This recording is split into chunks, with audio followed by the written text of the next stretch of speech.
Hey guys, it's Eric with Low VA Rates. I love these Red Friday videos. I hope you do too. Before we forget, if you're watching this on YouTube, subscribe to our videos. Hit that red link down to your right. I think it's my left, your right. Just find that red button that says subscribe and check it out. If you're on Facebook or another social media post, just a little shout out, our YouTube channel rocks. So get over there and follow us on YouTube also. So we're going to talk today about whether or not a servicer and a lender is the same thing, okay? You may have heard before the word servicer, but maybe you're not sure what that means. Is it the same as a lender? Well, to answer that question, while your lender could also be your servicer, a lot of the time they end up being different companies altogether. They have different responsibilities and different tasks when it comes to your mortgage. I don't want you to worry about this though, because we're going to talk about it in this video you're watching. I'm going to try to explain exactly what a servicer is and what they do, how they're different from a lender, and really how do they get involved in your loan to begin with. So let's start there with what is a loan servicer. Well, loan servicers, to put it simply, are the companies or are the ones who are actually servicing your monthly loan. They're the ones that you're sending your mortgage payment to every single month. They send you a statement in the mail, or maybe you're paperless and you're just getting your statement online, but your payments go to the servicer. Some of their responsibilities are going to include things like handling the daily administrative tasks on your loan, like customer service type stuff. Number two, your escrow account. We've talked about escrow. We've got videos about escrow. That's that account that's set up that holds your taxes and your homeowner's insurance throughout the year. You're paying into your escrow every month. The servicer is in charge of analyzing that escrow account, making sure there's enough money in there, and just maintaining a good, solid escrow account. They track your loan balance, right? They send you that statement that shows you're paying your principal down. They send you that nasty amount of interest that you're having to pay every single month. Little plug here for refinancing. If you refinance to a lower rate, you'll pay less interest, okay? Back to the topic. The fourth thing your servicer does is customer service. That's the big thing. That's where all of their expertise is. If you've got questions about your loan, you call the servicer. Like we said, sometimes that's the same person as your lender, but a lot of times it's not. So that's what a servicer does. And the way they're different than lenders is while the lender, like I said, could technically still service your loans, there are differences between the lender and the servicer, both in what they do and if they happen to be different parties. So let's talk about loan origination. For example, we originate loans. We do mortgages. We're a lender. Okay, that's a lending responsibility. It requires a different skill set than all of the paperwork and all of the other busy work, I guess, that a servicer would do. And it requires different types of people, different teams, different responsibilities.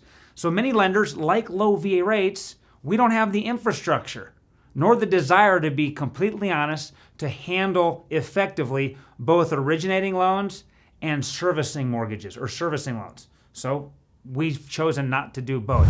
So instead, Low VA Rates and others like us who have chosen to be lenders only and not service, we're hiring loan officers and processors and underwriters and a team of doc drawers and funders because we're really good at the front end of the loan process, getting it all packaged up, getting you the best rate, the lowest closing costs, and we take your loan from start to finish, okay? That's what we're good at.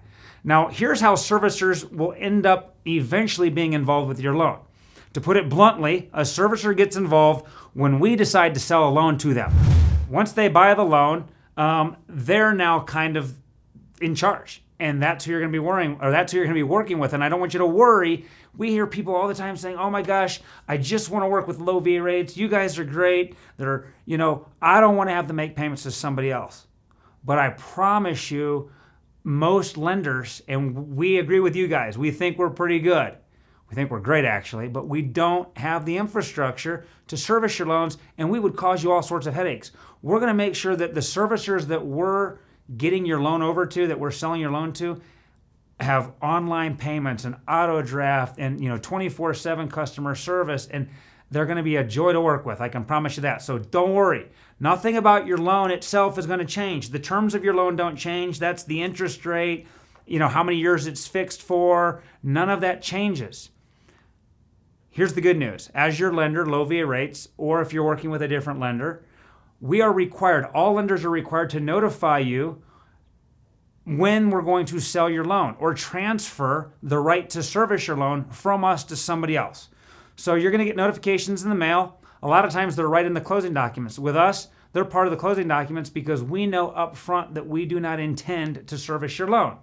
So if you aren't notified at closing, you're likely going to receive a letter from your lender at least 15 days before they plan to transfer the servicing of your loan. Now they do this because having your loan transferred can seem confusing at first. And if you're not allowed to be notified of this and you're not told about this, it could cause some anxiety. So that's why you're told up front. Here's the good news. Let's say something goes awry, which very rarely happens. This is a very seamless process. Most people don't even know when it's happening because they throw that letter out and a lot of stuff just happens behind the scenes. But let's say something went awry and you sent payment to the wrong place because you didn't know to open the letter notifying you of the transfer of servicing. Well, it is not allowed for any servicer to charge you a late fee or even report you late to the credit bureaus in the first 60 days of your transfer of servicing. So when you go from company A, let's say low VA rates, to one of the servicers that we would sell your loan to, if something unfortunate would happen, it could not have a negative impact on you for 2 months. Okay? So here are some of the benefits of having your lender sell your loan to a servicer. That's what we do. For starters, lenders that don't also service loans are usually able to really hone their skills and their focus and their expertise on the front end. And that's why we think people love us so much, because getting the loan is so important, and we can make that easier as we focus all of our time and energy on origination. It also means that your servicer is likely to also be an expert exclusively at servicing mortgages. It's just focusing on what you're good at. So basically, the servicer is often better able to manage the servicing of your payments and all of that stuff that we probably wouldn't be as good at, because that's what they're focusing on while we're focusing on what we do. So listen, guys, sorry I haven't been using the whiteboard today. I'm going to do that next Friday when I'm filming some more of these things, but it probably is going to surprise you a little bit to find out that most lenders out there that are working with veterans sell their closed and funded loans to other companies called servicers. That surprises many people, but it's normal. That's what most do. Just remember, it's a common practice that often benefits you, the veteran, and any borrower by allowing you to work directly with lenders who are good at what they do, and then have your loan serviced over the next 5, 10, 15, 30 years with a company that's good at what they do. I hope you learned something new today. Tune back in next Friday for another awesome video.